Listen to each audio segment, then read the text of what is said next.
Guys, welcome back to my channel. So ಏನಪ್ಪ travel ಮಾಡ್ಕೊಂಡು video shoot ಮಾಡ್ತಾಯಿದ್ದೀನಿ ಅಂತ ಅಂದ್ಕೊಂಡಿದ್ದೀರಾ? ಹೌದು, ನಾವು ಕುಂಭಮೇಳಕ್ಕೆ ಹೋಗಿದ್ವಿ ನಿನ್ನೆ ಹುಣ್ಣಿಮೆ ದಿನ 11th ಫೆಬ್ರವರಿ. ಸೊ ಸಡನ್ನಾಗಿ ಪ್ಲ್ಯಾನ್ ಆಯಿತು. ನಮ್ಮ ಚಿಕ್ಕಮ್ಮನ ಫ್ರೆಂಡ್ಸು ಅವ್ರ ಮಗ ಎಲ್ಲ ಹೊರಟಿದ್ರು.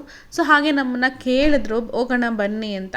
ಸೊ ಸರಿ, ಎಲ್ಲೋ ನಮಗದು ಅಲ್ಲಿಗೆ ಹೋಗೋ ಅಂಥ ಒಂದು ಅದೃಷ್ಟ ಇತ್ತು ಅಂತ ಅನಿಸುತ್ತೆ. ಸೊ ಅದ್ರ ಹಿಂದಿನ ದಿನ ನೈಟು 11 ಗಂಟೆಲಿ ನಾವು ಪ್ಲ್ಯಾನ್ ಮಾಡಿಕೊಂಡು ನಾವು ಹೊರಟಿದ್ದು.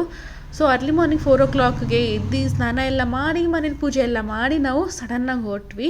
ಸೊ ಹೋಗ್ತಾ ಆನ್ ದ ವೇ ಬಿಡದಿನಲ್ಲಿ ರೇಣುಕಾ ಹೋಟೆಲ್ನಲ್ಲಿ ಬಿಸಿ ಬಿಸಿ ಇಡ್ಲಿ ತಿಂದ್ವಿ. ಸೊ ಸಖತ್ತಾಗಿತ್ತು. ಬೆಣ್ಣೆ ಹಾಕಿ ಕೊಡ್ತಾರೆ ಅಲ್ವಾ ಬಿಡದಿನಲ್ಲಿ, ತುಂಬಾ ಚೆನ್ನಾಗಿತ್ತು. ಸೊ ನಾನು ಟ್ರಾವೆಲ್ ಮಾಡಬೇಕಾದ್ರೆ ತುಂಬ ಹೈಯಾಗಿ ತಿನ್ನಲ್ಲ, ಹೆವಿಯಾಗಿ ತಿನ್ನಲ್ಲ, ಲೈಟಾಗಿ ತಿಂತೀನಿ. ಸೊ ಅಲ್ಲಿ ಒಂದೇ ಒಂದು ಇಡ್ಲಿ ಮತ್ತು ಒಂದು ವಡೆ ತಿಂದೆ. ಸೊ ಬೇರೆ ಟೈಮಲ್ಲೆಲ್ಲ ನಾವು ಏನಾದ್ರು ಮನೆಯಿಂದನೇ ಮಾಡ್ಕೊಂಡು ಹೋಗ್ತೀವಿ. ಬಟ್ ಸಡನ್ ಪ್ಲ್ಯಾನ್ ಆಗಿರೋದ್ರಿಂದ ನಾವು ಮಾಡ್ಕೊಂಡು ಹೋಗೋಕ್ಕಾಗಲಿಲ್ಲ. ಸೊ ಅದಕ್ಕೆ ಹೋಗ್ತಾ ಒಂದು ವೇ ತಿಂದ್ಕೊಂಡು ಬ್ರೇಕ್ಫಾಸ್ಟ್ ಮಾಡಿಕೊಂಡು ಹೊರಟ್ವಿ. ಇಲ್ಲಿ 3 ನೀರಿನ ನದಿ ಹರಿಯೋದಂತೆ. ಒಂದು ಕಪಿಲ ಮತ್ತು ಸ್ಫಟಿಕ ಆ್ಯಂಡ್ ಕಾವೇರಿ ನದಿ. ಸೊ ಇಲ್ಲಿ ಹುಣ್ಣಿಮೆ ದಿನ ಸ್ನಾನ ಮಾಡೋದ್ರಿಂದ ನಾವು ಮಾಡಿರೋಂಥ ಪಾಪನ ಕಳ್ಕೊಂಡಂಗಂತೆ. ಸೊ ಗೊತ್ತಿಲ್ಲದೇನೋ ನಾವು ಏನೋ ಒಂದು ಮಾಡಿರ್ತೀವಿ, ಅದನ್ನು ಇಲ್ಲಿ 3 ಸತಿ ಏನೋ ಮುಳುಗಿ ಎದ್ದೊಳೋದ್ರಿಂದ ಪಾಪ ಕಳೀತೆ ಅಂತ ಹೇಳ್ತಾರೆ. ಸೊ ಇದು ನಿಜನಾ ಸುಳ್ಳ ಅಂತ ನನಗೆ ಗೊತ್ತಿಲ್ಲ. ಇದೆಲ್ಲ ಅವಾಗಿಂದ ರೂಢಿಸ್ಕೊಂಡು ಬಂದಿರೋ ಅಂಥ ಒಂದು ಇದು. ಸೊ ನಾವಲ್ಲಿ ಊರಲ್ಲಿ ಇರಬೇಕಾದ್ರೆ ನಾಚಿಕೆ ಮಾಡ್ಕೊಂಡು ಮಾತಾಡೋಮ್ಮ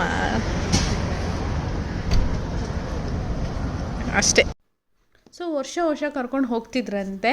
ಸೊ ಇಲ್ಲಿ ಮಧ್ಯದಲ್ಲಿ ನಮ್ಮ ಅಮ್ಮಮ್ಮಂಗೆ ಹೇಳಿದೆ, ಈ ತ್ರಿವೇಣಿ ಸಂಗಮದ ಬಗ್ಗೆ ಏನಾದರೂ ಒಂಚೂರು ಡೀಟೇಲ್ಸ್ ಹೇಳಮ್ಮಮ್ಮ ಅಂತ ಅಂದರೆ ಅವ್ರಿಗೆ ಕ್ಯಾಮ್ರಾ ಶೈ. ಬೇರೆ ಟೈಮಲ್ಲಿ ಎಷ್ಟು ಫ್ಲೂಯೆಂಟಾಗಿ ಅದ್ರ ಬಗ್ಗೆ ಅವ್ರು ಏನೇನು ತಿಳ್ಕೊಂಡಿದ್ದಾರೆ, ತುಂಬ ತಿಳ್ಕೊಂಡಿದ್ದಾರೆ ಅವರು. ಅವ್ನು ಸ್ವಲ್ಪನಾದರೂ ಹೇಳಿ ಅಮ್ಮಮ್ಮ ಅಂತಂದರೆ ಅವ್ರು ಸ್ವಲ್ಪ ಶೈ ಬೀಳ್ತಾಯಿದ್ರು. ಏನೂ ಮಾಡೋಕ್ಕಾಗಲ್ಲ ಅಲ್ವಾ, ಹೋಗ್ತಾ ಸರಿ ಹೋಗುತ್ತೆ ಅಂತ ಹೇಳ್ತಾ ಸುಮ್ಮನಾದೆ. ಸೊ ನಾವು ರೀಚ್ ಆದ್ವಿ. ಆಲ್ಮೋಸ್ಟ್ ಒಂದು 5 to 6 kilometers ಹಿಂದೆಯಿಂದನೇ ತುಂಬ ಪಾರ್ಕಿಂಗ್ಸ್ ಮಾಡಿದರು ಕಾರ್ನ. ನಾವು ಸ್ವಲ್ಪ ಹಾಗೆ ಮಾಡಿಕೊಂಡು ನದಿ ಹತ್ರನೇ ಪಾರ್ಕ್ ಮಾಡಿದ್ವಿ. ಬಿಕಾಸ್ ಸ್ವಲ್ಪ ಏಜ್ ಆಗಿರೋರೆಲ್ಲ ಇದ್ದಾರೆ ಅಲ್ವಾ, ಅವ್ರಿಗೂ ವಾಕ್ ಮಾಡೋಕ್ಕಾಗಲ್ಲ. ಆಮೇಲೆ ಆಟೋ ಫೆಸಿಲಿಟೀಸ್ ಇದೆ, ಬಟ್ ನದಿ ಹತ್ರ ಬಿಡಲ್ಲ. ಅವ್ರಿಗೂ ಕೂಡ ಸ್ಟ್ರಿಕ್ಟಾಗಿ ಪೊಲೀಸು ತುಂಬ ಸ್ಟ್ರಿಕ್ಟಾಗಿ ಇದು ಮಾಡಿದ್ದಾರೆ. ಸೊ ಏನು ಮಾಡೋಕ್ಕಾಗಲ್ಲ, ವಾಕ್ ಮಾಡಲೇಬೇಕು. ಆಲ್ಮೋಸ್ಟ್ ಒಂದು 1 kilometer ತನಕನೂ ನಾವು ವಾಕ್ ಮಾಡಿದ್ವಿ, ನದಿ ಹತ್ರ ಹೋಗೋ ತನಕ. ಸೊ ನೋಡ್ತಿರ್ಬೋದು, ಅಲ್ಲಿ ಊಟನೂ ಇತ್ತು, ಪ್ರಸಾದನೂ ಸಹ ಇತ್ತು. ಬಟ್ ತುಂಬ ಕ್ರೌಡು, ತುಂಬ ರಶ್ ಇತ್ತು. ಆಮೇಲೆ ದೇವಸ್ಥಾನದ ಬಾಗಿಲೇ ಹಾಕ್ಬಿಟ್ಟಿದ್ರು. ಕ್ರೌಡ್ನ ಮೇಂಟೈನ್ ಮಾಡೋಕ್ಕಾಗದೆ. ಬಟ್ ಏನೂ ಮಾಡೋಕ್ಕಾಗಲ್ಲ. ಇಂಥ ಸಿಚುವೇಶನ್ಸಲ್ಲಿ ನಾವು ಹೋಗಿದ್ದೀವಿ ಅಂತಂದರೆ ಇದನ್ನೆಲ್ಲ ನಾವು ಫೇಸ್ ಮಾಡಲೇಬೇಕು. ಸೊ ಮತ್ತು ಲೇಡೀಸು ಅಷ್ಟೇ ಎಲ್ಲಂದ್ರಲ್ಲಿ ಡ್ರೆಸ್ ಚೇಂಜ್ ಎಲ್ಲ ಮಾಡ್ತಾಯಿದ್ರು.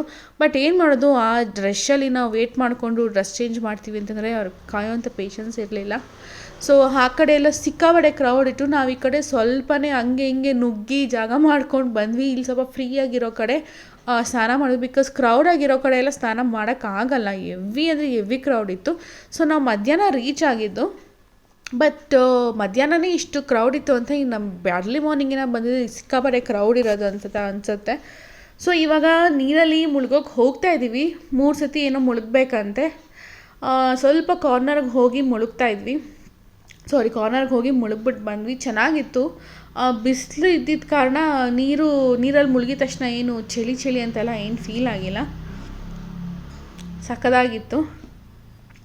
ಸೊ ನಮ್ಮಮ್ಮ, ನಮ್ಮ ಚಿಕ್ಕಮ್ಮನ ಫ್ರೆಂಡ್ಸು ಇಬ್ಬರು, ಮತ್ತು ನನ್ನ ತಮ್ಮ, ನಮ್ಮ ಚಿಕ್ಕಮ್ಮನ ಮಗ, ನಮ್ಮ ಅಮ್ಮಮ್ಮ ಇಬ್ಬರು ಅಜ್ಜಂದಿರು, ಇಷ್ಟು ಜನ ಹೋಗಿದ್ದಿದ್ದು. 8 ಜನ ಹೋಗಿದ್ವಿ. ಸಖತ್ತಾಗಿತ್ತು. ಆ್ಯಕ್ಚುಲಿ ಮೆನ್ಸ್ ಇಲ್ಲದೆ ಬರೀ ಲೇಡೀಸು ಟ್ರಾವೆಲ್ ಮಾಡೋದ್ರಿಂದ ಸಖತ್ತಾಗಿರುತ್ತೆ. ಬಟ್ ಇವ್ರಿಗೆಲ್ಲ ವರ್ಕ್ ಇರ್ತಲ್ವ. ಸೊ ಸಡನ್ನಾಗಿ ಪ್ಲ್ಯಾನ್ ಆಗಿದ್ದಲ್ವ. ಸೊ ನಾವು ಹೋಗೋಕ್ಕಾಗಿಲ್ಲ. ಇಲ್ಲಾಂದರೆ 2-3 ಕಾರಲ್ಲಿ ಹೋಗ್ಬೋದಿತ್ತು. ಸೊ ನೋಡಿ, ನನಗೆ 3 ಸತಿ ಮುಳುಗಬೇಕು ಅಂತ ಮುಳುಗಿಸ್ತಾಯಿದ್ರು. ಬಟ್ ನಮ್ಮಮ್ಮ ವೀಡಿಯೋ ಶೂಟ್ ಸರಿಗೆ ಮಾಡಲಿಲ್ಲ, ಬಿಸಿಲಿತ್ತಲ್ವ, ಅವ್ರು ಕರೆಕ್ಟಾಗಿ ಗೊತ್ತಾಗಲಿಲ್ಲ ವೀಡಿಯೋ ಶೂಟ್ ಮಾಡೋಕ್ಕೆ. ಸೊ ಇವರು ಮಿಲ್ಟ್ರಿ ಮಂಜು ಅಂತ, ನೀವು ಸೀರಿಯಲ್ನಲ್ಲೆಲ್ಲ ನೋಡಿರ್ತೀರೋ, ಒಂದು ವಿಲ್ಲನ್ ಕ್ಯಾರೆಕ್ಟರ್ನ ಪ್ಲೇ ಮಾಡ್ತಾರೆ ಸೀತಾರಾಮ ಸೀರಿಯಲ್ನೆಲ್ಲ. ಸೊ ಅನ್ಫಾರ್ಚುನೇಟ್ಲಿ ಅವರು ಸಿಕ್ಕಿದ್ರು. ಸೊ ಅವ್ರ ಜೊತೆನೂ ಒಂದು ಸ್ವಲ್ಪ ಕ್ಲಿಪ್ಪಿಂಗ್ಸ್ ಆ್ಯಡ್ ಮಾಡಿದೆ.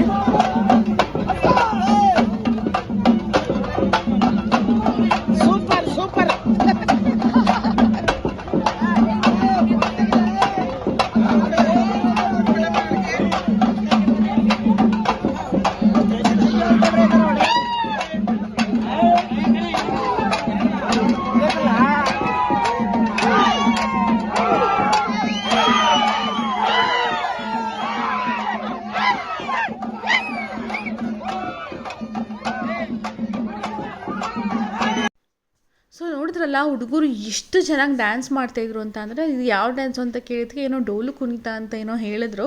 ಸೊ ತೇರು ಬರ್ತಿತ್ತು, ನಾವು ಎಲ್ಲ ಮುಗಿಸ್ಕೊಂಡು ರಿಟರ್ನ್ ಬರ್ಬೇಕಾದ್ರೆ ನನಗೆ ಜಾಸ್ತಿ ಕ್ಲಿಪ್ಪಿಂಗ್ಸ್ನ ತೊಗೊಳಕ್ಕೆ ಆಗಿಲ್ಲ. ಬಿಕಾಸ್ ಎವ್ರಿ ರಶ್ಶು, ಕ್ರೌಡು, ಧೂಳು, ಆಮೇಲೆ ಫೋನ್ ಎತ್ಕೊಂಡ್ರೆ ಎಲ್ಲಿ ಯಾವಾಗ ಕಿತ್ಕೊಂಡು ಹೋಗ್ತಾರೋ ಅನ್ನೋ ಭಯ ಬೇರೆ. ಬಿಕಾಸ್ ಅಷ್ಟು ಕ್ರೌಡ್ ಇದೆ. ಬ್ಯಾಗ್ ನಾನು ಸಹಿತ ಹೊತ್ಕೊಂಡು ನಮ್ಮನ್ನು ಹೊತ್ಕೊಂಡು ತಳ್ಕೊಂಡು ಹೋಗ್ತಾ ಇದ್ರು. ಸೊ ಹಾಗಾಗಿ ನಾನು ಜಾಸ್ತಿ ವೀಡಿಯೋಸ್ನ ತಕ್ಕೊಳಕ್ಕೆ ಆಗಿಲ್ಲ. ಇಲ್ಲಿ ಕೆಲವೊಂದು ಪಿಕ್ಚರ್ಸ್ನ ಕೂಡ ಪೋಸ್ಟ್ ಮಾಡ್ತಾಯಿದ್ದೀನಿ. ರಿಟರ್ನ್ ಬರ್ತಾ ನಾವು ಮದ್ದೂರು ಟಿಫನ್ಸಲ್ಲಿ ಮದ್ದೂರು ವಡ, ಮಸಾಲೆ ದೋಸೆ ಎಲ್ಲ ತಿಂದ್ವಿ. ಅಲ್ಲೂ ಅಷ್ಟೇ ಹೆವಿ ಕ್ರೌಡ್ ಇತ್ತು, ನನಗೆ ವೀಡಿಯೋ ಮಾಡ್ಕೊಳ್ಳೋಕ್ಕೆ ಆಗಿಲ್ಲ. ಸೊ ಇದೊಂದು ಸ್ಮಾಲ್ ವೀಡಿಯೋ. ಕುಂಭಮೇಳಕ್ಕೆ ಹೋಗಿದ್ವಿ. ರಶ್ ಅಂತಾರೆ, ಅಂಥ ಏನು ರಶ್ ಇರಲಿಲ್ಲ ನಾವು ಹೋಗೋ ಟೈಮಲ್ಲಿ. ಬಟ್ ಅರ್ಲಿ ಮಾರ್ನಿಂಗ್ ಇತ್ತೋ ಏನೋ ನಮ್ಗೆ ಗೊತ್ತಿಲ್ಲ. ಬಟ್ ನಾನು ಸ್ವಲ್ಪ ಆರಾಮಾಗೆ ನೀರಲ್ಲೇ 1 ಅವರ್ ಆಟ ಆಡಿದ್ವಿ ಅಂತ ಅನಿಸುತ್ತೆ. ಟೈಮ್ ಹೇಗೆ ಹೋಯ್ತು ಅನ್ನೋದೇ ಗೊತ್ತಾಗಲಿಲ್ಲ. ಸೊ ತುಂಬಾ ಚೆನ್ನಾಗಿತ್ತು. ಸೊ ನಾನು ನೆಕ್ಸ್ಟ್ ವೀಡಿಯೋಲಿ ಸಿಗ್ತೀನಿ. ಅಂಟಿಲ್ ದೆನ್ ಟೇಕ್ ಕೇರ್, ಬಾಯ್.